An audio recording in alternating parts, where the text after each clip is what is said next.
today's video, I'm going to show you how I add mushroom bubblers or drip irrigation to shrubs in my yard, how I connect them to my existing PVC sprinkler system. If you have a poly sprinkler system, what you see in this video does not apply. Now all the way over here, you can see right over here by this rock, there is a bush right in front of it. I'm going to get closer in a minute. I need to put water on that bush. It's a blueberry bush. This whole area of rock and mulch has no water. So I'm going to go over there right now and show you how I'm going to tie in with a drip irrigation device from my sprinkler line. Now my sprinkler line, I know where it runs. It runs down here, goes in this way, then it goes all the way along the back, and I know where my other line is as well. Over there's the blueberry bush. The tree in the back corner gets water from a jet that does this whole grass area. And I don't want to put a ton of water on this mulch area because you don't want it to rot way before its time. And adding too much water on a daily basis or every other day is also going to make that color fade out much faster. So I just want to add water to that blueberry bush. Now right over here, this is the end of the line, one of my zones. So this is a 1/2 inch pipe going to an elbow with a 1/2 inch female thread connected to the sprinkler head. Now you can do what I'm about to show you anywhere on your PVC sprinkler line if it's schedule 40, the thick wall. If you have thin wall piping, you're only going to do this at a fitting on the line. So you would do it on a coupling, a T, elbow, any of those places. Now in my case, because this is the end of the line and there's nothing else going that way, I'm just going to be connecting into that fitting to add the drip irrigation to the blueberry bush. So let me dig around the sprinkler head so I can show you exactly what I'm going to be doing. Okay, I dug this up. This is a 4-inch head, so the pipe is down a good distance. You can see it's a PVC 90-degree street elbow. So there's a male thread on this side. That side is solvent welded onto the schedule 40 pipe. It's always good to do what I'm about to show you on the thickest area of the pipe. So my pipe I could actually use if I didn't have the fitting right here. If the line was just going by, I could tap into it. But the fact that the elbow is right there, it's much thicker now. The pipe is probably going to have a wall thickness of about maybe 5/16 to 3/8 of an inch in that area. So what I'm going to do is I'm going to be tapping in that location. Now in order to tap, you're going to need a drill with a 7/16 inch drill bit. You're going to need a 1/4 inch pipe tap. These are not a lot of money. You can get these at Home Depot. And I use an 8-point socket with a ratchet to thread it in. You're going to need a 1/4 inch pipe thread to 3/16 barb, brass, and a little bit of Teflon tape. The only reason why I'm putting Teflon tape is because this is permanent and I want to make sure I'm not losing any water in my system. Every drop counts for keeping the pressure up. If you have a whole bunch of nipples that are leaking, it's going to drop your pressure down. So for this one, I'm going to be putting tape on it when the hole is made. Once the hole is made, I'm going to take this 1/4 inch line. It's going to be plugged in right into that hose barb. And I'm going to route this around under the landscape edging and over to the bush. The drip irrigation device I'll be using is one of these Rainbirds. These actually are pretty good. You don't want this. This is if you have a poly pipe for piercing, so you don't need that. Whoop. I need just this right here. You can see the hose will slide onto that, and I can adjust the flow rate with the top. So I don't need a separate valve. You can add a little ball valve on here if you want. Totally unnecessary, because this can go on and off just from unscrewing the top.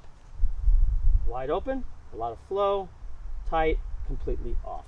Now once you drill a hole in the PVC pipe, there may be some shavings that are going to find their way into the line.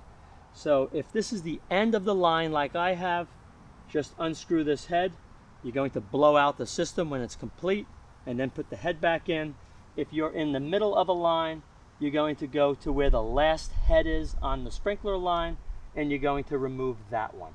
So it'll blow all those little plastic particles out of the sprinkler system pipe you can seal it back up and you'll be good to go. So let me zoom in right over here and show you the drilling.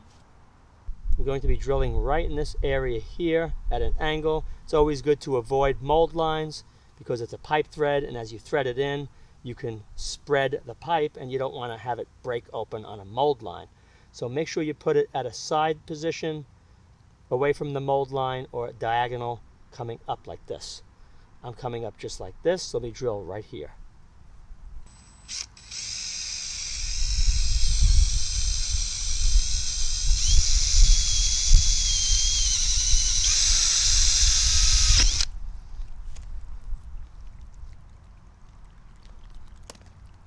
Now this is good. I'm actually going to take advantage of this water because it's going to clear the chips out as I'm threading in the tap.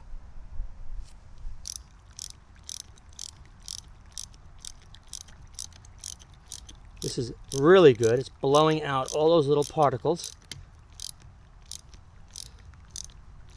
Just enough till you feel it break through. And now I'm just going to go back the opposite direction, spin it by hand. Now I'm going to thread in the barb, a little bit of tape. Just 2 wraps is enough. Pull it tight once, twice. That's great.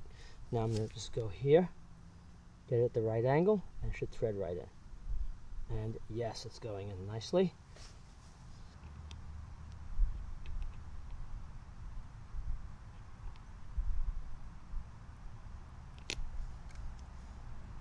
Okay, that looks pretty good right there.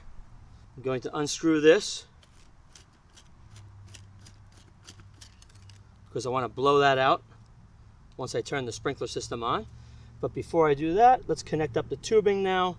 I'm going to slide the tubing right onto that barb all the way in. Then I'm going to do a little turn and route it underneath the landscape edging. When I put the hose on, I'm going to hold the pipe and push. If this was a continuous length of pipe going to another head, I wouldn't have to worry about holding the pipe, but this is going to move. You're going to have no view when I do it. To make it easier, a little bit of Dawn soap. Just put a thin film on that barb, and that will allow you to slide the pipe on easier. So let me slide this on, and I'll come right back. Okay, you can see the poly line is now connected to that whole elbow. Now I'm going to show you an easy way to get this tubing underneath this landscape edging to where you have to go. You're going to take a 5/16 inch steel rod, and I'm going to get the right angle here. So if I go like this, I should be able to clear right in, and that's where I am.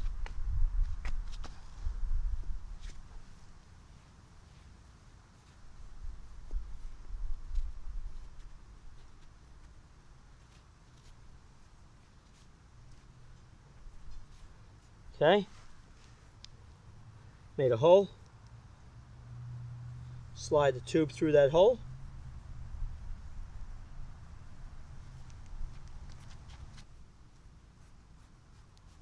See how easy that is? You use a metal rod to make a hole underneath your edge, pull it right up.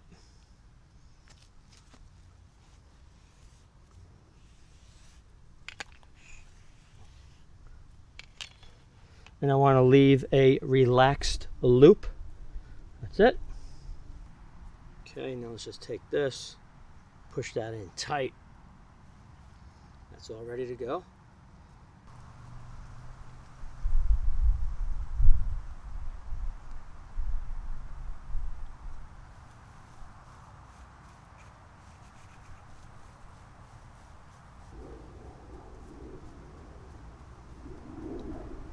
Okay, it's all finished. So you can see right in the hole there, the tube underneath my landscape edging, underneath the mulch, and right over to the blueberry bush.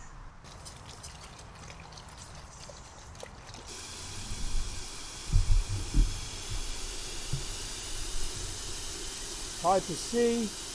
There are no leaks. The only water that's ending up on that fitting is coming from the top of the sprinkler head where it runs down and pulls. So that's working good. And this is 40 psi, my system operates at.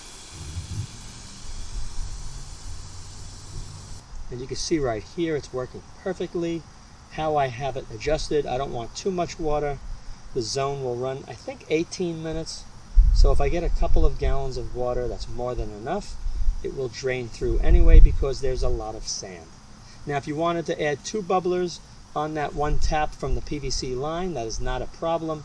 Simply use a T at the first spot, then add the bubbler, and then go off to your next one. You can go 10, 15 feet away, no problem. Guys, that's it. I hope you enjoyed this video. If you did, be sure to rate, thumbs up, and share. Thanks for watching.